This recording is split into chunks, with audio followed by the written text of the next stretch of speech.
Vote मांगने तो आते हैं, फिर ये नहीं करते ये। अब हमारे बच्चे जी पशु की तरह आ रहे हैं यहाँ पे और पशु की तरह घर जा रहे हैं। हमारे पास है 40 बच्चे। हमारी पढ़ाई बर्बाद होगी, हम पढ़ नहीं सकते, हमारे को टीचर की आवश्यकता। हमारी क्लास में एक टीचर है, हम चाहते हैं कि यहाँ पर मास्टर हो जिसके कारण हम पढ़ पाए। आगे चुनाव लड़ने की बारी आती है तब आ जाएंगे हाथ जोड़ के।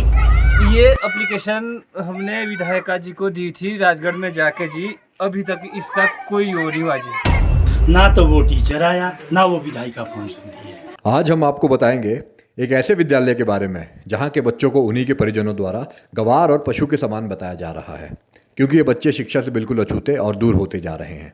ये मामला है पछाद विधानसभा क्षेत्र की दूर दराज पंचायत देवठी मझगांव के कारटू गांव में स्थित स्कूल का, जहां के बच्चे बिना अध्यापक के पढ़ने को मजबूर है।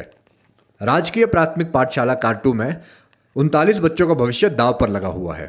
स्कूल के एसएमसी प्रधान व स्थानीय लोगों ने बताया कि विद्यालय में सिर्फ एक अध्यापक है और वो भी प्रतिनियुक्ति पर अपनी सेवाएं दे रहा है। उन्होंने बताया कि विद्यालय में अध्यापक ना होने की बात को पछाद विधायक के समक्ष भी रखा गया था, जिस पर उन्होंने आश्वासन दिया था कि 5 से 6 दिन के अंदर अध्यापक की नियुक्ति हो जाएगी। लेकिन कई महीने बीत जाने के बाद भी यहाँ पर अध्यापक नहीं आया। यहाँ के लोगों का कहना है कि इस विद्यालय में अधिकतर दलित समुदाय के बच्चे पढ़ते हैं, लेकिन विभाग और सरकार द्वारा उन बच्चों की अनदेखी की जा रही है।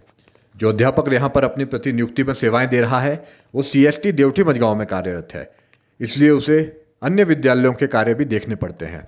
ऐसे में यहाँ के बच्चों की पढ़ाई पर असर पड़ रहा है जी। हमारा स्कूल जो काटू स्कूल है जी, वो हमारी बस्ती, हमारी हरिजन की बस्ती है। स्कूल भी हमारे हरिजन के बच्चे पढ़ रहे हैं सारे जी। वहाँ पे कोई एक्शन नहीं रहा जी। और जो हमारी विधायिका है वो भी हमारी जाति से संबंध रखते हैं जी, तो हमारे साथ ऐसा सौतेला व्यवहार क्यों कर रहे हैं जी। हमारी यही मांग है हमारी कि हमारी सुनवाई जल्द से जल्द, हमारी सुनवाई जो हमारी बात है वो हमारी जो मांग है वो जल्द से जल्द पूरी करे जी। जून 2020 से एक ही टीचर था, अब तो बल्कि वो भी नहीं है। हमारे सीएसटी जी है जो देवठी से आते हैं, बेचारे पढ़ा रहे जैसे ना कैसे बच्चों को जी। मास्टर चाहिए था हमारे को यहाँ स्कूल में, या है ही नहीं मास्टर, या बच्चे बर्बाद हो रहे। कोई वोट मांगने तो आते हैं, फिर ये नहीं करते, ये काम नहीं करते। स्कूल का सरकारी स्कूल है। और हमने बिजली विभाग के लिए जय साहब के लिए फ़ोन किया था जी कि यहाँ पे ये जो 300 लंबी सर्विस वायर लगी हुई है, आप हमारे को एक खंभा दे दो यहाँ के लिए जी। और उन्होंने भी वो सुना नहीं है, बोला है उन्होंने कि वो पहले कागज़ में क्या नाम बोलते हैं वहाँ पे 30 मीटर दूर बताया गया खंभा। हालांकि ये तो देखता है ये सबकी आंखों से। और ये सर्विस वायर जली हुई है, जिसके साथ ही कमरे हमारे जलने की कंडीशन में थे जी। और क्या नाम वो लाइट तारे काटती और लाइट ये जो कमरे हमारे जलने से बच गए। अब ये हमारी ये बिजली विभाग से भी यही रिक्वेस्ट है कि ये यहाँ पे अपने स्टाफ को भेजें, यहाँ के हालात देखें। और क्या नाम बोलते बाकी एमएलए साहब से भी हाथ जोड़ के हमने उनके पास पहले भी बोला और आज भी बोलेंगे कि क्या नाम बोलते कि यहाँ के लिए बच्चों को टीचर चाहिए। और जो टीचर है यहाँ पे कम से कम उनको तो यहाँ रहने दो। अब जो टीचर भी यहाँ पे आते जी 2-2, 4-4 महीने के बाद अपनी मर्जी से यहाँ से बदली करवा के चले जाते। अब हमारे बच्चे जी पशु की तरह आ रहे हैं यहाँ पे और पशु की तरह घर जा रहे। जैसे बच्चे हैं बाहर क्यों बिठाने पड़ते, आज मजबूरी है, अंदर अंधेरा है, बरसात का मौसम है। और क्या नाम बोलते यहाँ से जल्दी हमारे लिए यहाँ लाइट का प्रबंध किया जाए। धन्यवाद। जय। प्राथमिक पाठशाला काटू के कोई भी यहाँ टीचर की कोई भी सुविधा नहीं है।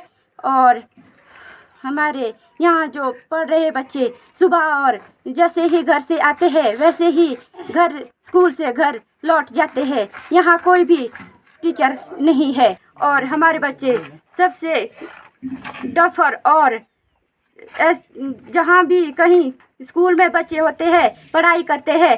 और जो काटू के बच्चे हैं वो कोई भी यहाँ कुछ भी उन्हें आता नहीं, पहली से 5वीं तक पढ़ना लिखना कुछ भी नहीं आता, क्योंकि यहाँ टीचर की बहुत कम। वोट मांगने आते हैं और जब उनकी मांग पूरी हो जाती है फिर यहाँ पर कोई भी वापस मुड़ कर नहीं आता और 5 साल तक कोई भी शक्ल नहीं दिखाते यहाँ। और जैसे ही अब आगे चुनाव लड़ने की बारी आती है तब आ जाएंगे हाथ जोड़ के कि हमें वोट दो, वोट दो।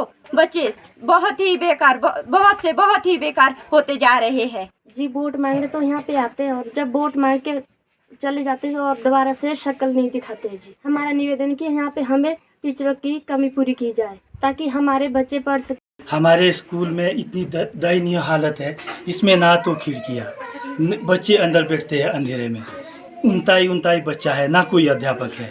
हम यहाँ अध्यापक के लेके 10-12 जने गए थे वो विधायिका के पास। विधायिका ने बोला कि 15 तारीख मार्च को चलेंगे, कि 18 तक आपके पास एक कोई टीचर भेज दिया जाएगा। ना तो वो टीचर आया, ना वो विधायिका फोन सुनती है। 5 महीने हो गए, हमने उनसे ऐसा तो कुछ नहीं मांगा था कि हमारे को पुल दे दो, कोई सड़क दे दो। हमने बच्चों के लिए टीचर मांगा था। अब ये पैडिंग वाला काम थोड़ी है। हमारे तो 5 महीने बच्चों के बर्बाद हो गए, साल बर्बाद हो गए। वो रिकवरी कहाँ से पूरी करेंगे बच्चे? कहाँ से हम अध्यापक को लाए? हम इतने भी तो नहीं है हमारे पास आमदनी की हम खुद यहाँ पे एक टीचर को उपलब्ध करें। तो हम सरकार से ये गुजारिश है कि हमारा यहाँ पे जो स्टाफ है कम से कम एक टीचर तो भेज दो, ताकि हमारे बच्चे अभी जो इनके एग्ज़ाम आ रहे हैं तो उनके लिए कुछ ना कुछ तो तैयारी करें। मैं SMC प्रधान काटू से, और यहाँ पे हम बच्चों के हालात देखिए, स्टाफ है नहीं, स्टाफ की कमी है। और हमारे बिल्डिंग के हालात देखिए, हम स्टाफ के लिए राजगढ़ विधायक के पास भी गए थे। उन्होंने भी हमारे को पूरा आश्वासन दिलाया था कि हम टीचर को भेज देंगे, पर हमारे पास कोई टीचर नहीं पहुंचा। कोई भी पढ़ नहीं रहे बच्चे, और यहाँ पे टीचर है नहीं। डेपुटेशन पर CST सर भेजे हुए हैं और खुद आए हुए हैं, और यहाँ पे वो क्या करेंगे? सरकार स्कूल तो खोल रही है और यहाँ पे बच्चे भी है, 39 बच्चा है और टीचर एक भी है। कैसे भविष्य बढ़ेगा हमारे बच्चों का आगे? अब हम आगे यही चाहते हैं कि शिक्षा विभाग से हमारी निवेदन है कि आप जल्दी से जल्दी हमारे को टीचर का प्रबंध करें, नहीं तो इससे आगे हमारे को और कदम उठाना पड़ेगा। Rakesh Sharma, CST government central primary school duty में हूँ। आजकल प्रतिनियुक्ति पर राजकीय पाठशाला काटू में कार्य कर रहा हूँ। हमारे इस पाठशाला की इंचार्ज जो अध्यापिका है वो प्रसूति अवकाश पर है, और 6 जुलाई से अध्यापिका प्रसूति अवकाश पर है। मैं यहाँ प्रतिनियुक्ति पर आजकल काटू पाठशाला में हूँ, और यहाँ कोई भी अध्यापक ना होने के कारण मुझे प्रतिनियुक्ति पर यहाँ आना पड़ रहा है। और यहाँ बच्चों की संख्या 39 है, और काफ़ी जहाँ अधिक संख्या है उसके अलावा विभाग द्वारा जो भी दूसरे कार्य है उसको भी देखना पड़ रहा है। स्थानीय लोगों ने जानकारी देते हुए बताया कि यह विद्यालय लगभग 26 वर्ष पुराना है, और जब इस विद्यालय का उद्घाटन हुआ तब से लेकर यहाँ न कमरों की कोई मरम्मत हुई है, न कोई सुधार हुआ है। विद्यालय में बिजली की भी उचित व्यवस्था नहीं है। कुछ समय पहले शॉर्ट सर्किट होने की वजह से विद्यालय के भवन को नुकसान हुआ, जिसकी मरम्मत अभी तक नहीं हो पाई है। उनका कहना यह भी है कि कमरों में फर्श के भी बहुत बुरे हाल है। लोगों का कहना है कि स्थानीय नेता चुनाव के समय तो बड़े बड़े वादे करके आते हैं, लेकिन चुनाव के बाद नजर नहीं आते। सवाल ये है कि आज़ादी के 75 वर्षों के बाद भी पछाद विधानसभा क्षेत्र के स्कूल बुनियादी सुविधाओं से वंचित क्यों है। राजगढ़ से निशेष शर्मा की रिपोर्ट।